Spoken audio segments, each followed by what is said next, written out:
During COVID, it's become normal to wear a mask. And so all my friends are on social media showing off photos of themselves wearing masks. But then they say things like, oh, these masks, they're making my glasses fog up. Oh, these masks, they're making me go cross-eyed. Oh, these masks, they're giving me a headache. Now, I work as a doctor, so it's normal for me to wear a mask at work. And I feel like saying, oh, please, welcome to my world, but I don't. Because I get it. There's something strange and unfamiliar about what's happening. There's something very broken in our world right now. And the longer we live, the more broken our lives become. It's not just our cars that break down. It's not just our bodies that break down. Our work situations break down. Our relationships break down. We also break down. We become broken people. So our question today is this: what would Jesus say to the broken? Well, g'day, my name is Sam Chan from City Bible Forum. Thanks for having me here. And I'm going to try my best to answer this question. What would Jesus say to the broken? And this is going to come in the form of a 15 or 20-minute talk. And our question comes to us today because in our Bible reading in Mark chapter 5, Jesus meets a broken woman. And we meet her in Mark chapter 5, verse 25. And a woman was there who had been subject to bleeding for 12 years. She had suffered a great deal under the care of many doctors and had spent all she had. Yet instead of getting better, she grew worse. When she heard about Jesus, she came up behind him in the crowd and touched his cloak because she thought, if I could just touch his clothes, I will be healed. Immediately, her bleeding stopped and she felt in her body that she was freed from her suffering. At once, Jesus realized that power had gone out from him.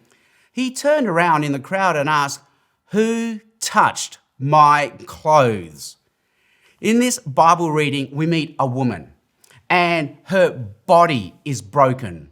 She has been subject to bleeding for 12 years. So her body is now weak. It's frail. It's fragile. It's fatigued. But it's not just her body that's broken. We also read that financially she's broken. She has suffered under the care of doctors. She's paid all their bills. She is financially broke. But it's not just her finances that are broken. She's also socially broken. In her culture, she is unclean. She's shamed. She's shunned. She's expelled. She's outcast. She is cancelled. And then she comes up behind Jesus and touches the edge of her cloak. And we read that she's immediately healed. But Jesus also stops and says, "Who touched me?" Now, that's the part of the story I just don't get. Because we know in the bigger story of Mark chapter 5, Jesus is on another mission to see a young girl who's dying. He's only got seconds to spare. He's on an emergency. He's like an ambulance with the sirens flashing, bang, bang, bang, bang. And now he's stopping for a woman who's been bleeding for 12 years. This can surely wait. Why would Jesus stop now? Because he wants the woman to hear, and he wants us to hear what he has to say to her. So what would Jesus say to the broken? Here he says 3 things. And the first thing that Jesus says to her, and the first thing that Jesus says to us is this: Jesus recognizes her brokenness. Now, we read this in verse 31. "You see the people crowding against you," his disciples answered, "and yet you can ask, 'Who touched me?'" But Jesus kept looking around to see who had done it. Jesus wants to publicly, in front of the crowds, in front of his disciples, he wants to use this as a public teachable moment to recognize this woman's brokenness. I used to live in an apartment and my car used to be parked in the basement garage. And one day I went to my car to drive to work, and as I jumped in my car, That's when I realized I was going nowhere because someone had stolen my steering wheel and someone had stolen my battery. So I had to ring up my mechanic, and my mechanic very kindly came to me and he replaced my steering wheel and he replaced my battery. But notice what my mechanic did not do. He did not turn up and say, Sam, you idiot, look what you've done. No, he knew that this is what someone else had done to me. He understood, he cared, he recognized my broken down situation. And Jesus publicly recognizes this woman's broken down situation. As I've heard from another American preacher, he explained this to me in this way. This woman belongs in the category of brokenness. Well, what does this mean? It means it's not so much what she has done, it's what's been done to her. It's not the bad things she's done, bad has been done to her. She hasn't done anything shameful. Instead, she's the one who has been shamed. She belongs in the category of brokenness. Now, that's helpful for us to know because often as well-meaning religious Christians, we only know the category in the Bible of right and wrong, of sin and guilt. And these are real categories. These are right categories. These are categories that belong in the Bible, that come to us in the Bible, but they're not the only categories because the Bible also has a category of brokenness. And the Bible gives us a story of Job to explain this category of brokenness. Because Job, his life becomes broken. His body becomes broken. His family becomes broken. His heart becomes broken. But then his well-meaning religious friends turn up and they only know categories of right and wrong, sin and guilt. And so they say things like this to Job, "Oh, Job, this is something you have done. You have done wrong. You have sinned. You are guilty. You need to repent." But the Bible says no, Job was a righteous person. He was a broken person. This isn't anything wrong he has done. Wrong has been done to him. And this woman is the same. She belongs in the category of brokenness. And it's interesting in that Mark 5 reading, the Bible uses all of these passive verbs to explain that things have happened to the woman. She has been subject to bleeding. She has suffered under the care of doctors. So this isn't anything she has done, it's what has happened to her. She belongs in a category of brokenness. And this brings us to the second thing that Jesus wants to say to her, and it's this. Jesus reverses her brokenness. Verse 32, but Jesus kept looking around to see who had done it. Then the woman, knowing what had happened to her, came and fell at his feet and trembling with fear, told him the whole truth. And he said to her, "Daughter, your faith has healed you. Go in peace and be freed from your suffering." Jesus reverses this woman's brokenness. Now, I used to have an Alpha, and an Alpha is a gorgeous car. It's red, it's beautiful, it's fun to drive, but an Alpha is also an Italian car. Like, what could go wrong with an Italian car, right?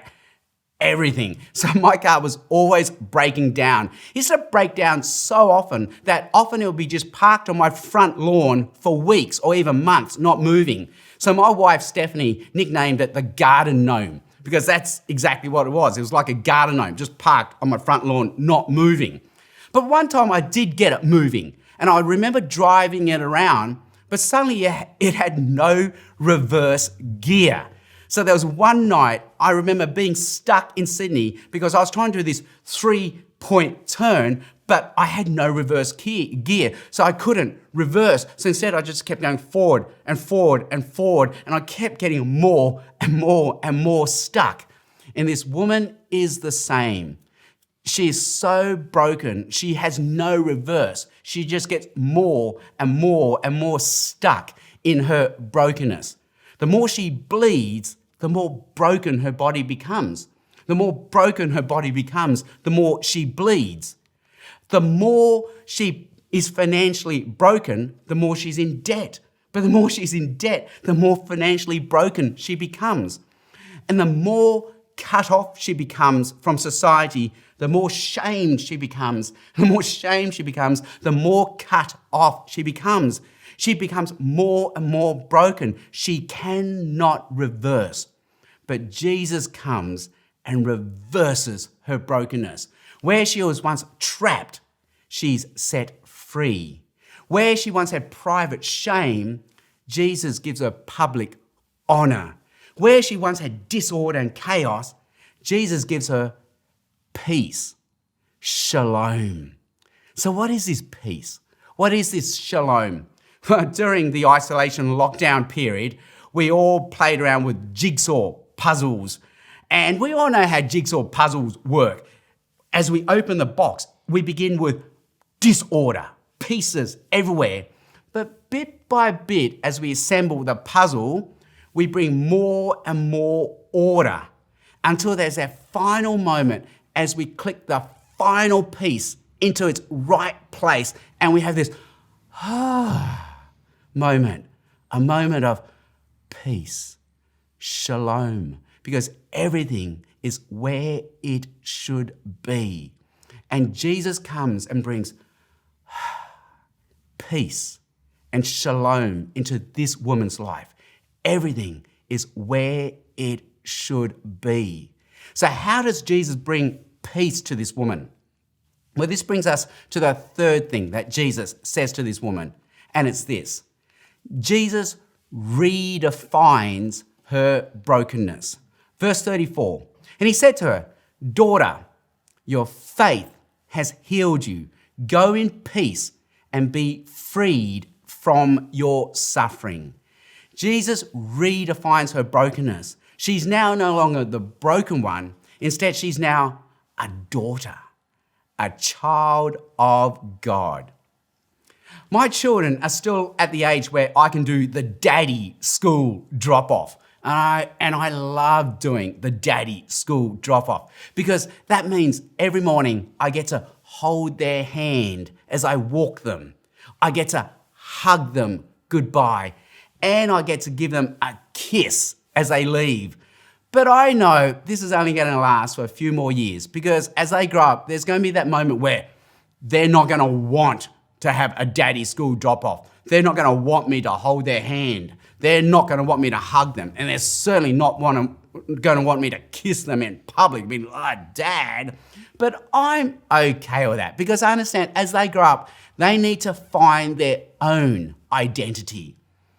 So what's our identity going to be? How are we going to be defined? Well, we can define ourselves by what we do, but that's only going to make us proud and insecure because we can never do enough. Well, we can be defined by what's been done to us, but that's always going to make us the victim. We're always going to be defined by the worst that has happened to us. We'll never be able to move on. Or we can be defined by Jesus. We can be a child of God, and we can be defined by who Jesus is and what he's done for us. I love that final vision in the book of Revelation where Jesus is on his throne and he's surrounded by his people, surrounded by the family of God, surrounded by God's children. And in this vision, it says, if we're a child of God, we are dressed in robes of white. And what that means is this, at that moment, when God sees us, he doesn't see us as defined by what we've done. We're not defined by what's been done to us. We are defined by Jesus. God sees us in the robes of Jesus, in his righteousness, defined by who Jesus is and what he's done for us. That means for those of us who have very broken down lives, and we've all got broken down lives, our relationships are broken down. For many of us, there's separation, there's divorce. Maybe our businesses have broken down our finances have broken down, and our bodies have broken down. And maybe we feel we can't even come to church. There's too much shame. We're going to be judged. But Jesus says, come to me, and you will be defined by who Jesus is and what he's done for us. And that also means for those of us who do turn up to church, when we see the people around us at church, we need to see them the same way God sees them, in robes of white, defined by who Jesus is and what he's done for us. So to remember our original question today, it was this: what does Jesus have to say to the broken? And today we've heard three things. One, Jesus recognizes our brokenness. Number two, and then Jesus can reverse our brokenness. How? By number three, he redefines our brokenness. We are now known as children of God. I remember when I was a young medical student, I got to sit in a dermatology, a skin disease clinic. And I remember this woman came in and she had this horrible, painful, disfiguring skin disease. And as she described her disease to the doctor said, I know exactly what you have. This is what your disease is caused. This is what your disease is called. This is what you're suffering. And this is what you're experiencing. And as he said this woman's eyes lit up. She goes, yes. And she started crying tears of joy. And she said, you're the first person who gets it. You're the first person who understands me. And then she said, but what can you do for it? And that's when the doctor said, well, there's nothing we can do. And at that moment, her face just fell. But with Jesus, we have someone who doesn't just recognize our brokenness. He has the power to reverse our brokenness. In Jesus, we can find healing, restoration, forgiveness, and Jesus redefines our brokenness. So we don't have to be defined by what we've done or what's been done to us. Instead, we are now defined as children of God, defined by who Jesus is and what he has done for us.